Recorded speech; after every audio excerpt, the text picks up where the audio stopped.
À couvert! À couvert! Ce fut l'une des plus grandes batailles de la Seconde Guerre mondiale et la plus importante depuis le débarquement de Normandie.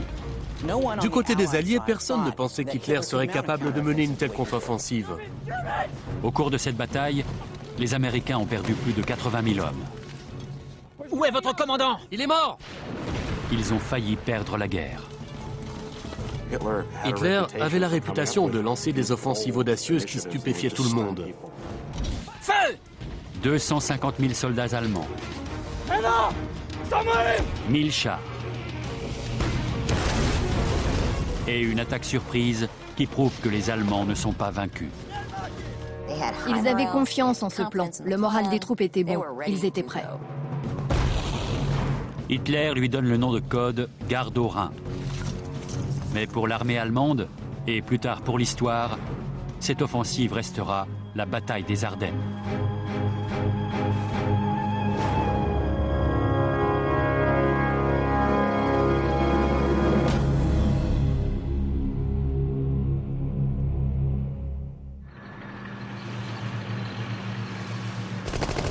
25 décembre 1944, 9 jours après le début de l'offensive surprise d'Hitler à travers le relief accidenté de la forêt des Ardennes, en Belgique. Les Américains sont submergés et défendent âprement leur dernière place forte, la ville de Bastogne. C'était une poche de résistance alliée. Pour les Allemands, il était absolument essentiel de détruire cette résistance. Le général Eisenhower, commandant suprême des forces alliées, donne l'ordre au général Patton et à sa 4e armée de foncer sur Bastogne avant que la ville ne tombe aux mains des nazis. Mais le temps presse. Foncez! Foncez! Si les Allemands s'emparent de Bastogne, l'issue de la guerre pourrait basculer. Feu!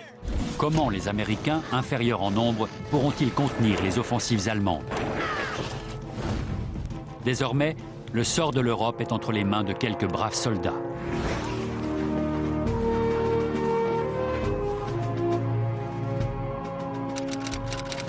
Mais en décembre 1944, personne n'imagine que cette région de l'Europe va être le théâtre d'un effroyable bain de sang.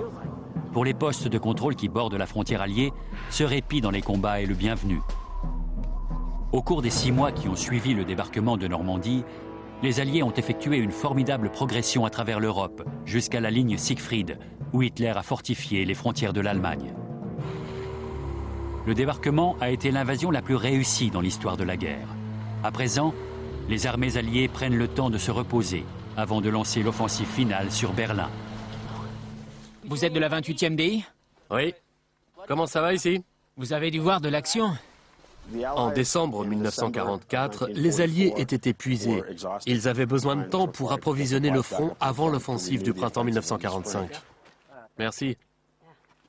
On dirait que vous manquez d'effectifs par ici, non? Ouais, mais c'est assez calme. Les gars sont en permission. Ouais. J'aimerais bien quitter le front pour les vacances. Pas moi.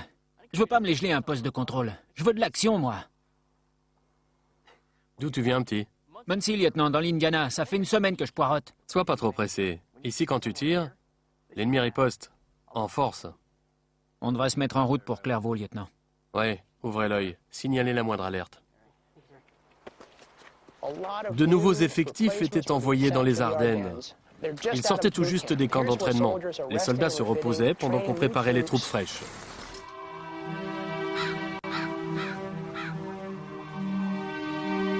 Mais la trêve hivernale n'est qu'une illusion.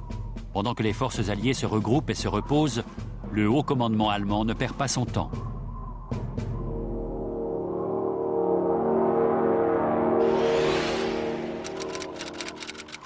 Trois mois auparavant, dans la tanière du Loup, la retraite d'Adolf Hitler, les généraux nazis, emmenés par Hasso von Manteuffel, élaborent les plans d'une défense vigoureuse de la patrie. Von Manteuffel avait la confiance d'Hitler, qui lui avait confié une armée. C'était un bon soldat, un vétéran solide et expérimenté. Von Manteuffel sait qu'il peut tenir les Alliés à distance s'il consolide ses positions. Nous devons absolument les bloquer ici, sur la ligne Siegfried. Ici, là et là. C'est la seule solution, messieurs. Général. Mais Hitler ne veut pas se contenter d'une stratégie défensive. Il croit encore à une victoire de l'Axe.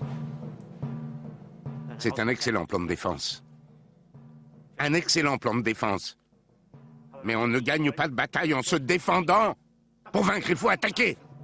Hitler est convaincu que les Alliés sont à bout de force et que leurs lignes de ravitaillement sont trop étirées. C'est le moment opportun de frapper un grand coup pendant qu'ils sont encore affaiblis par leur dernière offensive et avant qu'ils ne puissent se regrouper. Hitler avait la réputation de lancer des offensives audacieuses qui stupéfiaient tout le monde. Son plan effarait ses propres généraux.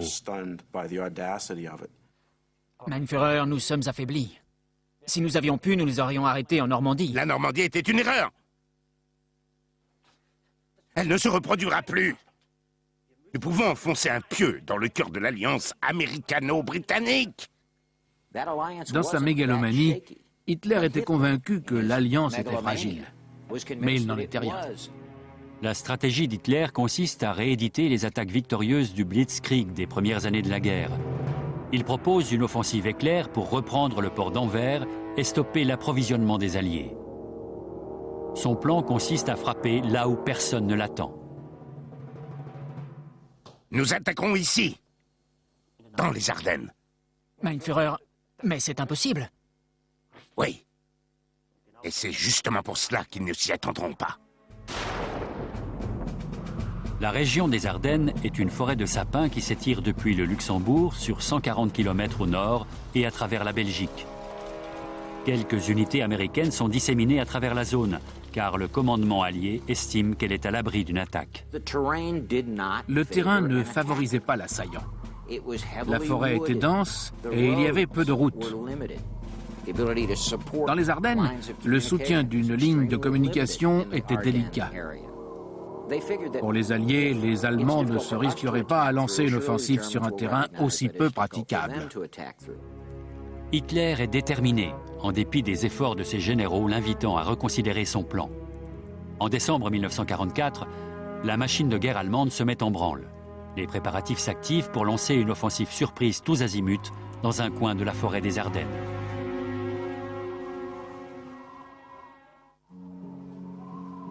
Les troupes américaines ne sont pas équipées pour affronter les températures hivernales qui sévissent dans la région. Mais l'armement dont elles disposent surpasse celui des Allemands.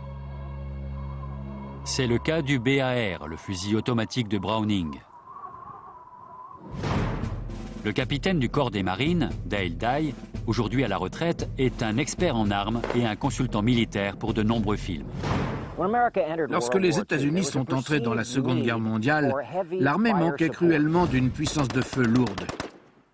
Le fusil mitrailleur Browning, modèle M19-18A2, est une mitrailleuse légère qui permet au peloton de bénéficier d'un feu de soutien. Il dispose d'un chargeur de 20 balles.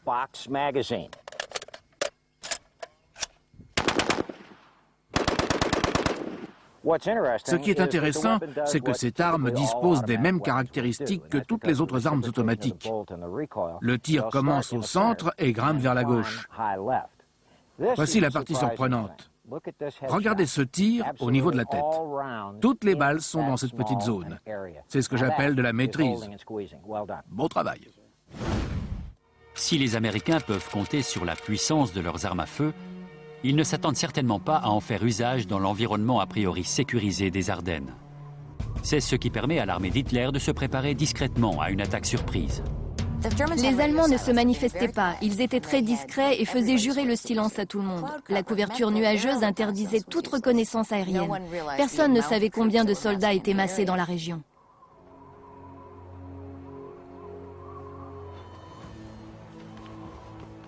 Hey, t'as vu ça? Vu quoi? Je vais jeter un œil. Ok, vas-y.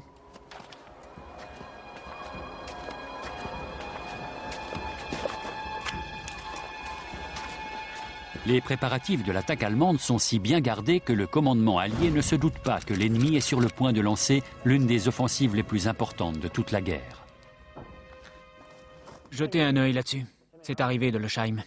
Le général Eisenhower est le commandant suprême des forces alliées en Europe. Le général Bradley dirige la 12e armée. Ils se réunissent pour faire le point sur un rapport signalant une activité inhabituelle dans la région des Ardennes, ainsi que pour fêter la promotion d'Eisenhower au grade de général 5 étoiles. Eisenhower s'est sans doute trouvé au bon endroit, au bon moment. Il était certainement le seul homme de l'époque capable d'occuper un commandement d'une telle envergure. C'était un diplomate militaire hors pair. Bradley est diplômé de l'école militaire de West Point. Il a gravi les échelons de la hiérarchie pour devenir commandant en chef. Eisenhower et lui sont sceptiques quant aux rapports provenant des Ardennes. Un bataillon de Panzer? Qu'est-ce que ça signifie? 2 postes avancés ont aperçu des chars. La région est pourtant très boisée. Le Schaim est en pleine forêt, il n'y a que des arbres. Ils n'ont pas à s'inquiéter, ce n'est pas le Danemark.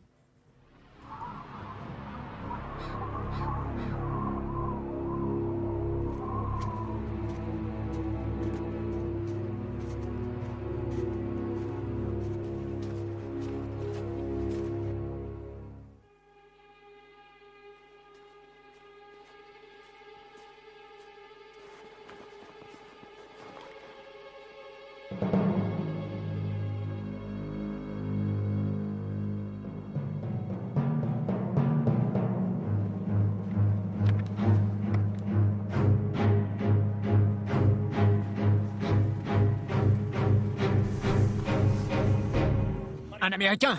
Feu!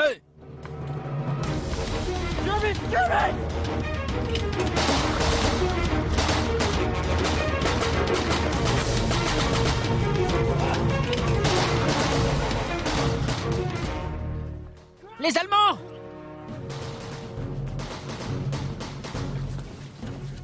Qu'est-ce qu'il y a? Les Allemands!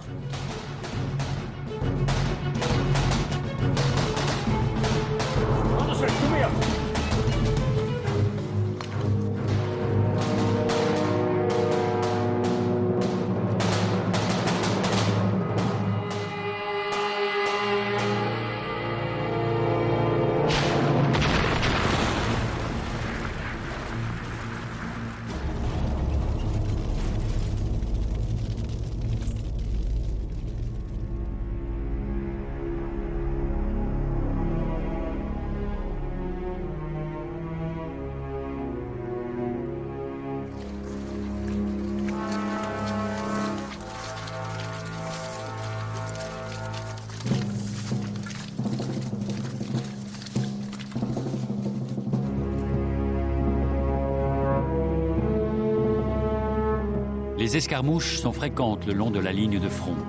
Mais les troupes alliées ne se doutent pas de l'ampleur de l'offensive qui se prépare. Nous sommes le 15 décembre 1944. La bataille des Ardennes est sur le point de commencer.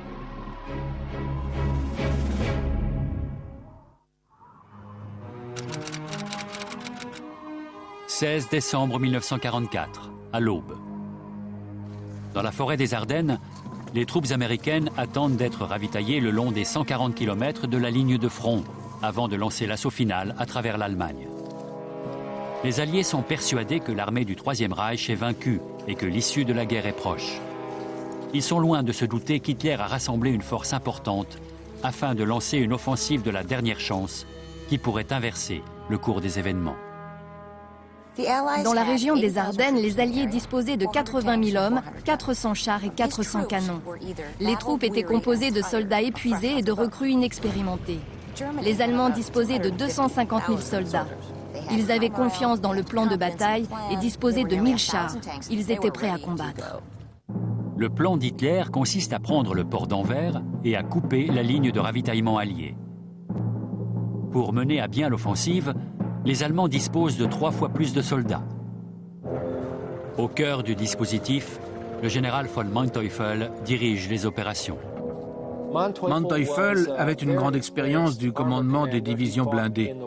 C'était un militaire de carrière talentueux, issu de l'état-major général, qui avait combattu sur les fronts Est et Ouest. L'armée allemande a été dévastée par la guerre. Pour subvenir aux besoins de l'offensive d'Hitler, elle a enrôlé des civils de 16 à 60 ans, des hommes à peine formés au combat. À vos ordres, lieutenant. Eh bien, dites-moi, que valent vos hommes? Ils sont prêts à donner leur vie pour Hitler. Ce n'est pas ce que je vous ai demandé. Eh bien, oui, c'est vrai, mon lieutenant. Ils ne sont pas très bons. La plupart n'ont jamais manié une arme. Les 5e et 6e divisions de Panzer étaient commandées par des officiers chevronnés. Ils savaient que c'était leur dernière chance d'inverser le cours de la guerre. Ils ont donc transmis leur savoir à leurs subordonnés. La consigne était claire, il fallait remporter la victoire. Votre objectif est Clairvaux. Ouvrez la voie aux chars. Nous devons atteindre la Meuse dans 4 jours. Très bien, dégagez cette route. Soldats, dégagez la route. Allez vite. J'ai dit vite. Vous avez entendu? Au travail! Allez, dépêchez-vous! Le haut commandement allemand subit une pression intense. Les troupes doivent progresser rapidement. Bien que sous-entraînés, les soldats sont en surnombre. Mais leur point faible est surtout leur arme de champ, le 98K, nettement moins performant que le M1 Garand américain. Voici le fusil américain de calibre 30 M1, communément appelé Garand. Il se recharge par clip de 8 balles pour des salves de 8 coups.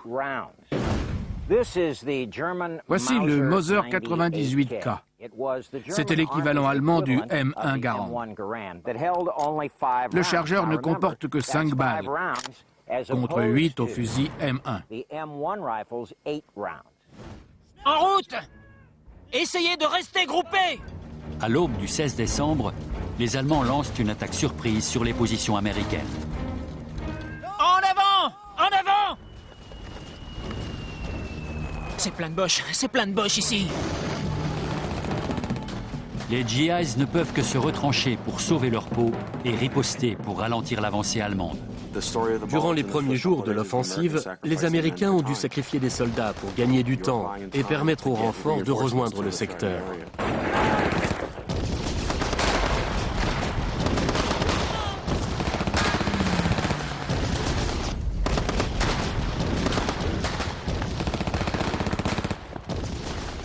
Dieu merci, vous êtes là! Où est votre commandant? Il est mort! Où est le reste de l'unité? Ils sont tous morts! Il vous reste des munitions? Pas assez! Si une unité perdait son commandant, que les soldats se retrouvaient livrés à eux-mêmes, ils avaient la faculté de prendre des initiatives et d'aller de l'avant. C'est une des contributions que les Américains ont apportées à la Seconde Guerre mondiale.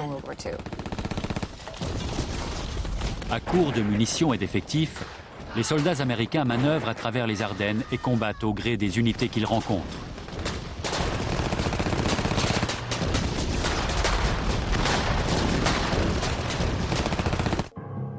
Lors de sa mise en service en 1942, le char Sherman est considéré comme un excellent atout pour le combat rapproché. Il dispose de 3 mitrailleuses, d'un canon de 75 mm et d'un blindage de 7 cm. Mais en 1944, le Sherman est surclassé par les derniers chars allemands, comme le Tigre.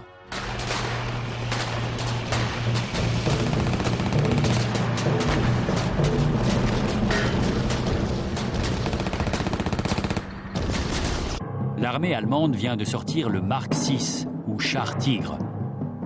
Il est muni d'un canon de 88 mm qui tire des obus de 10 kg capables de détruire un char Sherman à plus de 800 mètres de distance.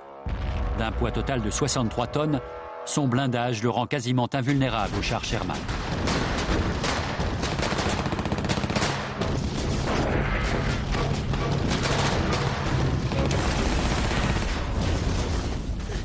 On se replie! Allez, suivez-moi! À la fin de la journée, l'armée de von Manteuffel a progressé de manière significative et a repoussé les lignes alliées.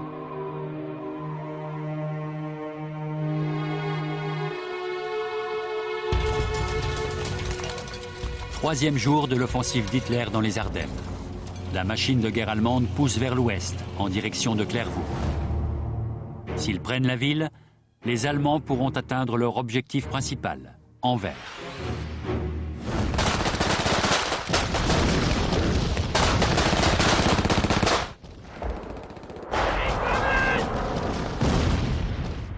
Mais qu'est-ce qui se passe, bon sang? L'artillerie allemande a traversé la ligne de front, c'est le chaos, j'arrive pas à joindre l'état-major. Essayez encore.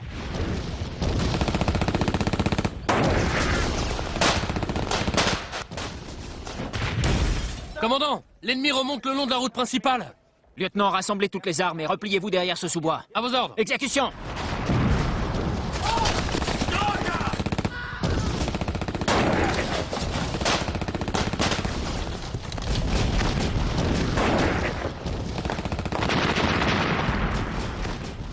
Passez-moi le téléphone. Général, nous sommes attaqués. Nous avons besoin d'un bataillon d'urgence. Comment ça, la situation ne le permet pas? On se fait mitrailler ici.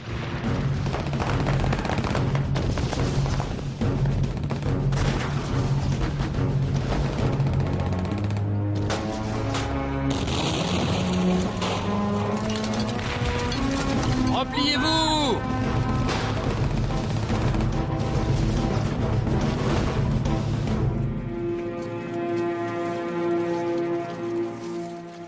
Malgré une résistance acharnée, des milliers de soldats américains sont tués ou faits prisonniers, tandis que les positions défensives alliées s'effondrent le long des 140 km de front. L'armée d'Hitler a porté un premier coup meurtrier.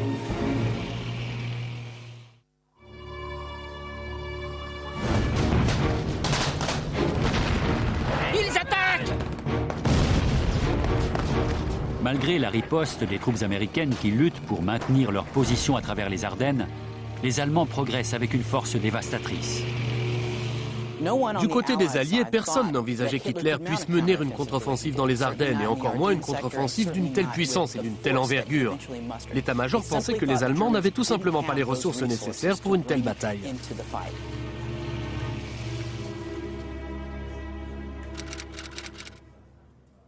Ike, les unités allemandes ont pris Clairvaux et Wiltz et avancent sur Bastogne. L'effet de surprise a été total. Messieurs, la situation présente doit être appréhendée comme une opportunité et non comme un désastre. Je ne veux voir que des visages réjouis autour de cette table. Suis-je assez clair? George, qu'en pensez-vous? Eh bien, qu'on les laisse aller jusqu'à Paris. On les isolera pour mieux les décimer. Les chefs d'état-major alliés envisageaient la contre-offensive allemande comme une opportunité. La poussée ennemie mobilisait des centaines de milliers d'hommes hors de l'Allemagne, loin des lignes de défense. Grâce au dynamisme d'Eisenhower et à l'audace de Patton, l'état-major était plein d'entrain. Le moral était d'acier et chacun était motivé pour prendre les décisions nécessaires afin de déplacer les troupes en vue d'éradiquer l'offensive. Quand pouvons-nous lancer une attaque? Je peux mener une contre-attaque dans la matinée du 21 décembre avec 3 divisions. Nous devons frapper un grand coup d'entrée. Nous attaquerons le 23. Entendu. En dépit de l'audace de l'offensive allemande en territoire allié, le haut commandement décèle une faiblesse dans le plan d'attaque. Dans une forêt dense, une armée de blindés doit contrôler les routes, et dans les Ardennes, toutes les routes convergent vers un point, Bastogne. 7 routes vont et viennent depuis Bastogne. La ville est le moyeu d'une roue à rayons. Le seul moyen de déplacer une armée est donc de s'emparer de la ville. Eisenhower sait que le seul moyen d'arrêter l'offensive allemande est de tenir Bastogne. Nous devons envoyer des divisions de soldats aguerris. Notre aéroportée est la plus coriace. Très bien. Commandement, ici Bradley. Envoyez la 101e. Ils y seront dans 24 heures. Beau boulot. 19 décembre. Les parachutistes de la 101e division aéroportée sont envoyés en renfort à Bastogne. C'est une des forces d'élite de l'armée américaine. Ils ont ordre de tenir la ville coûte que coûte. Ils savent que si les Allemands s'emparent de Bastogne, le Reich contrôlera les mouvements à travers les Ardennes et risque de couper en deux l'armée alliée. Soldats, rassemblez-vous immédiatement! Le général Anthony McAuliffe est l'officier d'artillerie qui commande la 101e aéroportée. Contactez le général Bradley et dites-lui que nous sommes en place et parés à toute intervention allemande. McAuliffe était un personnage très déterminé. Il agissait seul en l'absence de son commandant en chef. Il a parfaitement orchestré l'arrivée de la division à Bastogne et la défense de la ville. Le 327e m'informe que la dernière route vient d'être prise par les Panzers. Sacré Noël en perspective, colonel. Les salopards, ils nous ont encerclés. À qui sont ces hommes? Ce sont des rescapés d'autres unités. La 101e servait de colonne vertébrale, chargée d'incorporer les rescapés et de les organiser en unités de défense. Les hommes venaient de tous les corps d'armée. Certains n'étaient même pas des fantassins. On leur donnait un fusil et ils avaient l'ordre de monter un abri pour attendre les Allemands. Lieutenant, rassemblez une unité et faites-moi un rapport au QG. Vous patrouillerez le périmètre. Bienvenue à Bastogne. À vos ordres. Messieurs, au travail. L'unité se dote d'un surnom, l'équipe SNAFU, d'après un mot d'argot dont les initiales signifient « situation normale, tout a foiré ».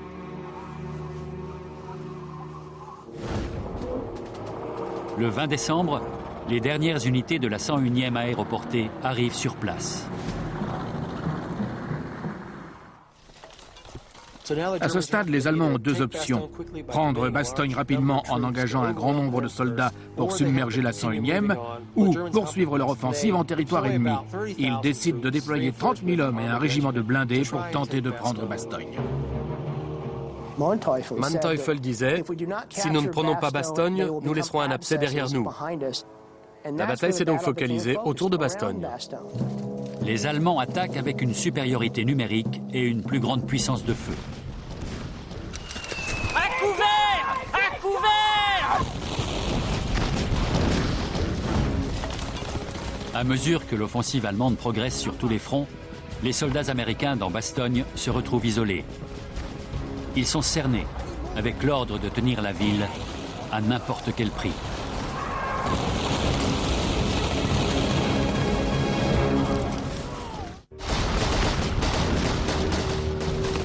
Mais enfin, qu'est-ce qui se passe? J'en sais rien! 20 décembre 1944. Les Américains tentent de contenir une offensive surprise des Allemands au carrefour des routes qui sillonnent la Belgique. Oh my God!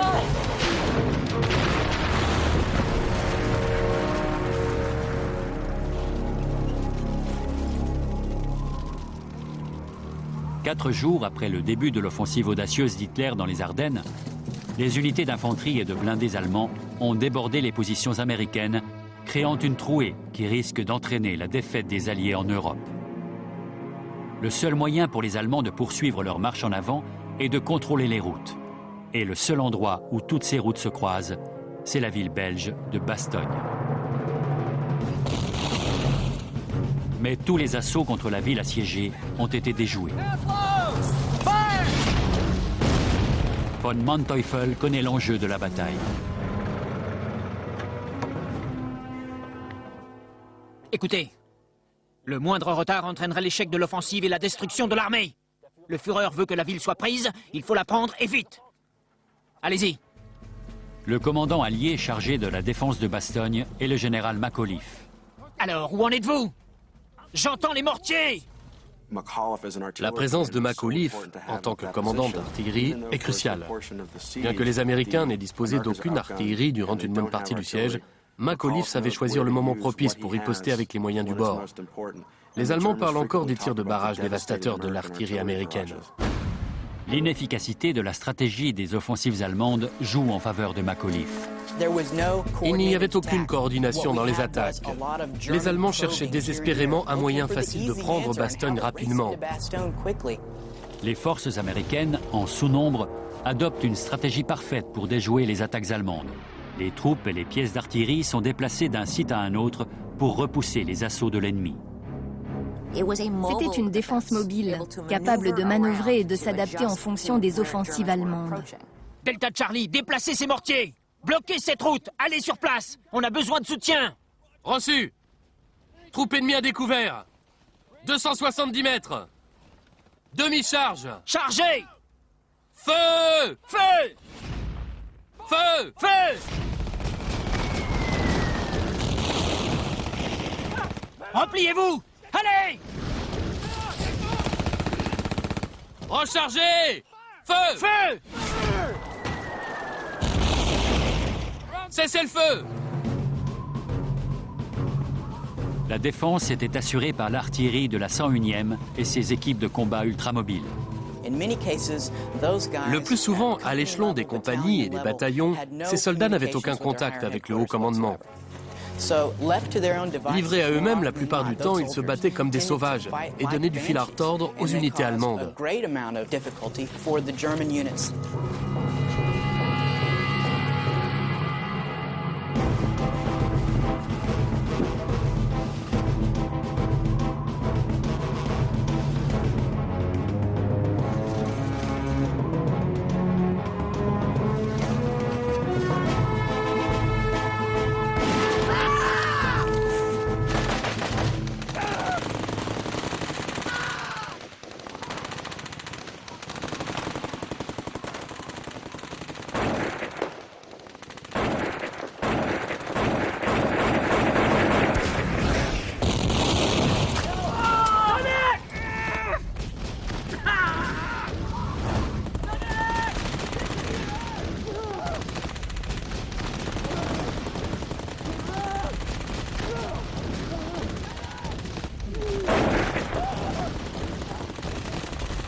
Accroche-toi, petit!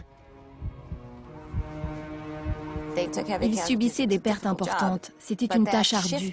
Mais cette riposte mobile permettait à un petit nombre de soldats d'assurer efficacement la défense de la ville. Incapable de prendre Bastogne, Manteuffel ronge son frein et décide d'adopter une nouvelle tactique. Le 22 décembre 1944, il ordonne à ses officiers de communiquer un message au commandant allié de la ville assiégée.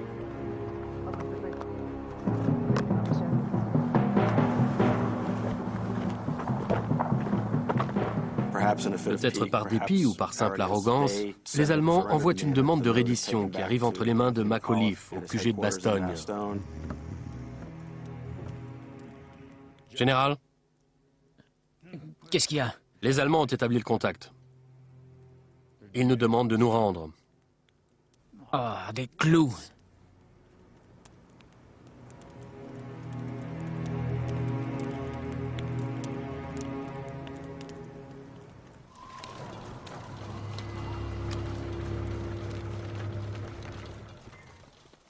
Des clous?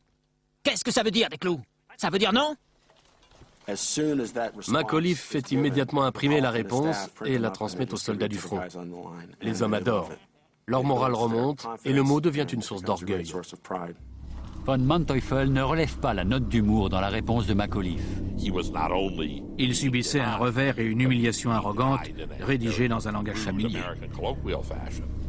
Ça, ils vont le regretter! Doublez le pilonnage et contactez l'armée de l'air.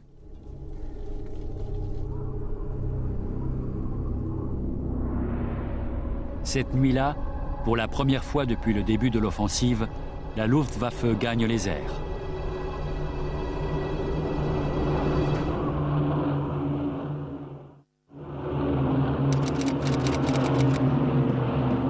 « 22 décembre 1944.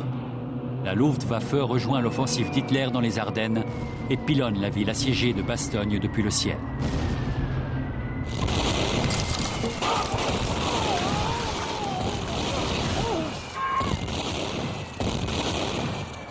Lève-toi!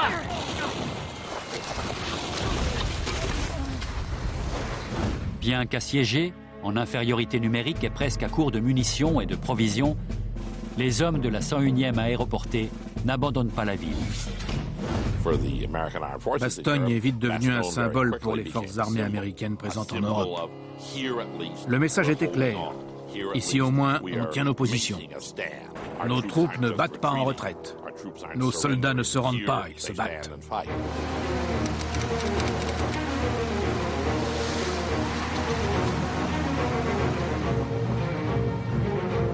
Une semaine après le début de l'offensive des Ardennes, les renforts alliés sont en route. Eisenhower a donné l'ordre à Patton et à sa 4e armée d'effectuer un virage à 90 degrés et de se frayer un passage vers le nord à travers le territoire occupé par les Allemands. Leur objectif, relever les troupes assiégées de Bastogne.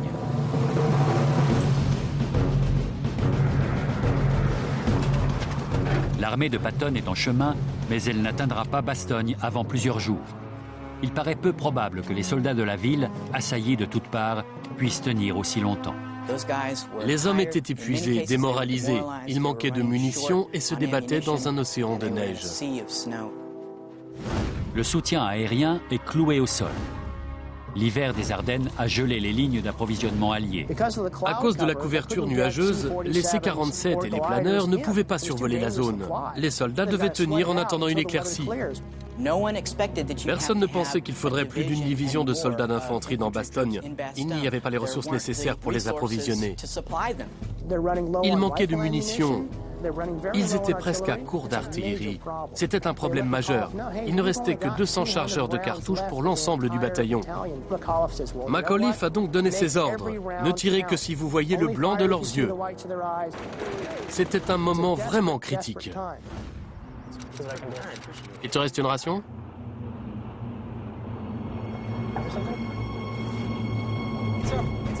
Les voilà! On est sauvés! L'amélioration des conditions météo a été un don du ciel pour Bastogne. Ils vont y arriver! Ils vont y arriver! 23 décembre. Le ciel s'éclaircit enfin. Les avions alliés décollent et commencent à larguer le ravitaillement.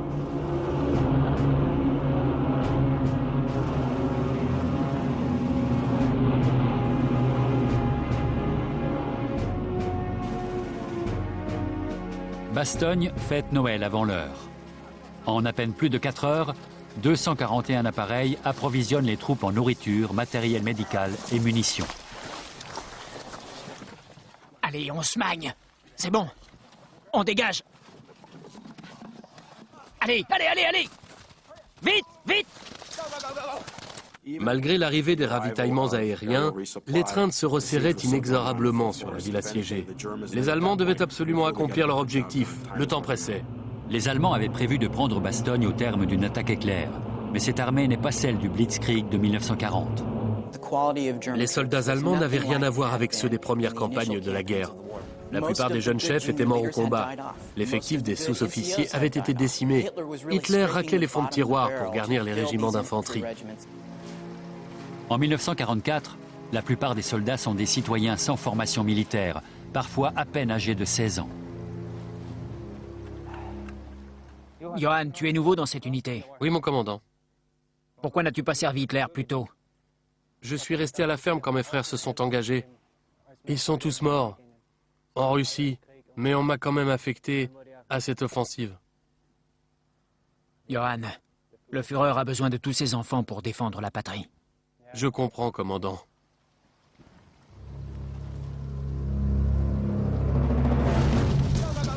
Une fois réapprovisionnés en munitions, les Américains se mettent rapidement au travail et pilonnent les troupes allemandes qui encerclent la ville.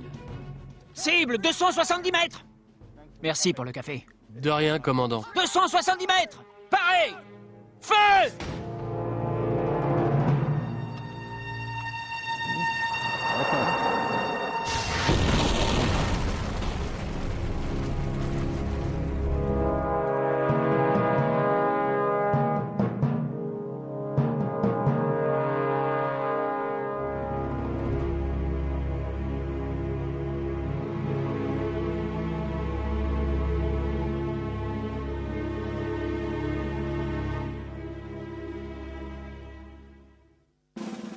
Tandis que les Américains pilonnent les positions allemandes, von Manteuffel apprend que Patton se rapproche rapidement par le sud. Il sait que si ce dernier parvient à rallier Bastogne, la ville sera impossible à prendre. Von Manteuffel décide de barrer la route à Patton avec son armée. Il envoie sa demande au haut commandement allemand. Mais Hitler maintient ses ordres. Prenez Bastogne. Le Führer a rejeté ma demande. Concentrez tous les efforts sur Bastogne. Nous devons prendre la ville avant que les Américains ne nous tombent dessus. Exécution. Bastogne est devenue une poche de résistance alliée. Il était crucial que l'offensive allemande s'empare de la ville et qu'elle anéantisse la résistance alliée. C'est ce qu'elle s'est employée à faire. Veille de Noël 1944. Les hommes, qui s'appellent désormais les bâtards battus de Bastogne, s'apprêtent à endurer une nouvelle longue nuit glaciale d'hiver.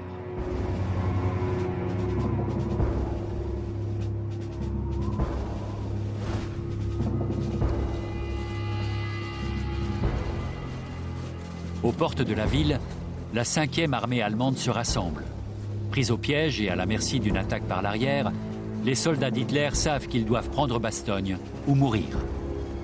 Leur surnombre doit les mener à la victoire, là où la stratégie et l'artillerie ont échoué.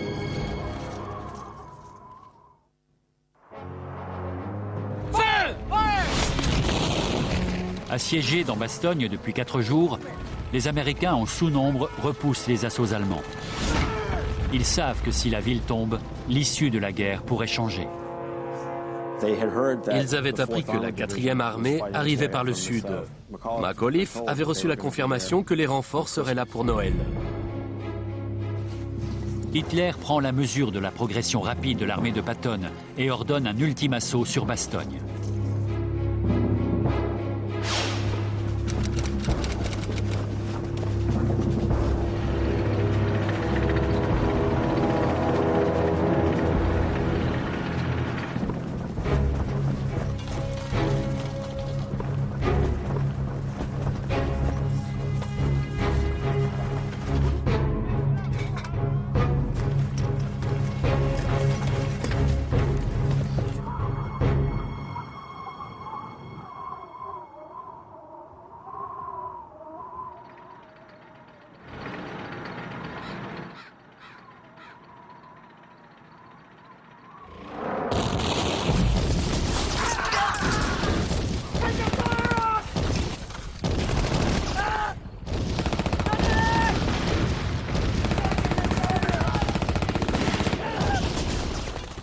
Dépêchez-vous!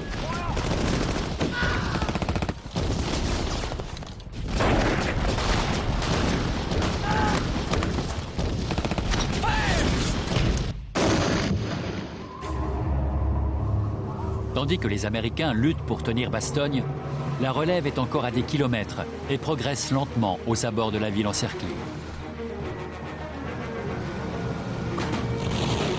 Foncez! Foncez!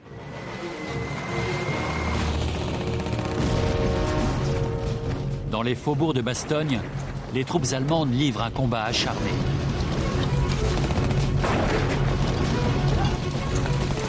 Mais les Américains rendent coup pour coup.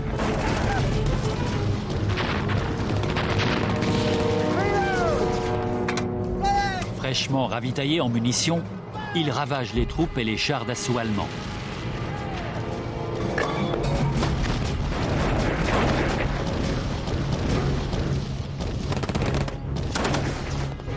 Ajustez le tir de 2 degrés. 2 degrés. Droite, 5 degrés. Droite, 5 degrés. Pareil. Feu! Les Allemands rencontrent une résistance plus acharnée que prévu. Ils sont désormais au pied du mur. Bon sang, où est mon soutien? Il me faut des chars! Les Allemands ont commis une erreur stratégique en ne laissant pas assez d'hommes et de chars derrière eux pour prendre Bastogne. Comment ça, les renforts ne viendront pas? Décimés par les pertes humaines, à court de ressources et fragilisés par la proximité de l'armée de Patton, l'armée d'Hitler est dans l'impasse. Soldats! À mon commandement, en avant!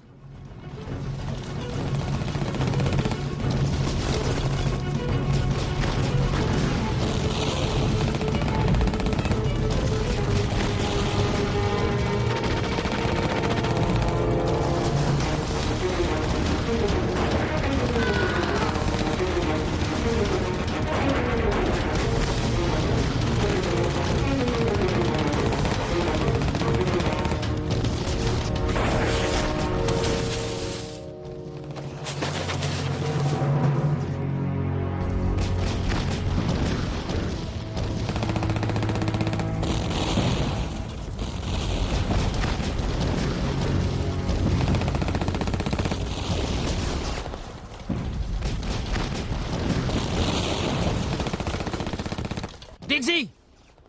Il se replie, préviens le QG.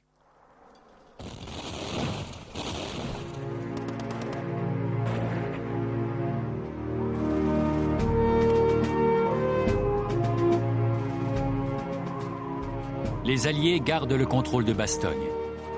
Mais la guerre contre l'Allemagne est loin d'être achevée.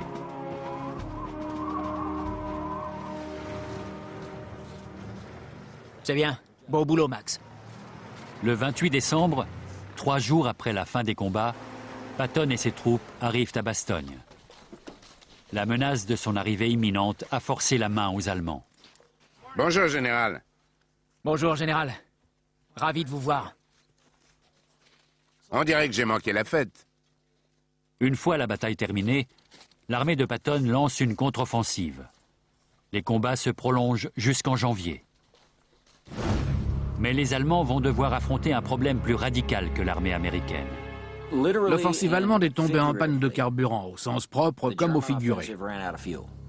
L'opération prévoyait un ravitaillement en cours de route et la saisie des dépôts de carburant américains pour atteindre Anvers. Ils n'y sont pas parvenus et ont dû rester sur place. Privés de carburant pour épauler leur attaque, les Allemands sont rapidement repoussés vers leur ligne. Les Alliés peuvent enfin commencer leur assaut final à travers l'Allemagne.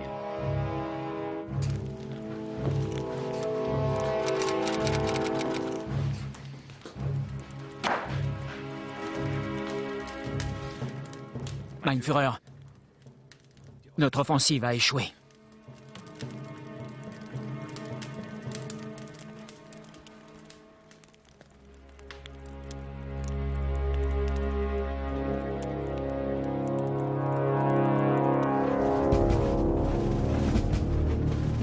La bataille des Ardennes a été l'une des plus meurtrières de la Seconde Guerre mondiale.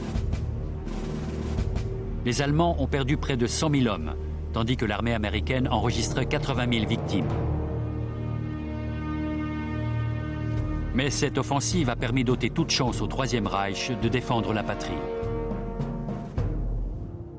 À l'issue de la bataille des Ardennes, l'Allemagne nazie est à genoux. Les soldats de l'armée d'Hitler ont défendu une cause perdue avec une bravoure exemplaire. En fin de compte, ils ont englouti des troupes qui auraient sans doute été plus efficaces dans l'ultime défense de la patrie. Pour les Américains, la bataille des Ardennes est une démonstration de leur puissance militaire. Dans d'effroyables conditions climatiques, ils avaient résisté à la meilleure offensive que les Allemands pouvaient leur imposer et s'étaient battus avec acharnement et entêtement. La bataille des Ardennes a été commandée par des généraux basés loin des combats. Mais en réalité, cette offensive a été livrée et remportée par des GIs. C'était une armée de citoyens, des hommes ordinaires qui ont déplacé des montagnes pour accomplir leur devoir. Ce sont eux les véritables héros de la bataille des Ardennes.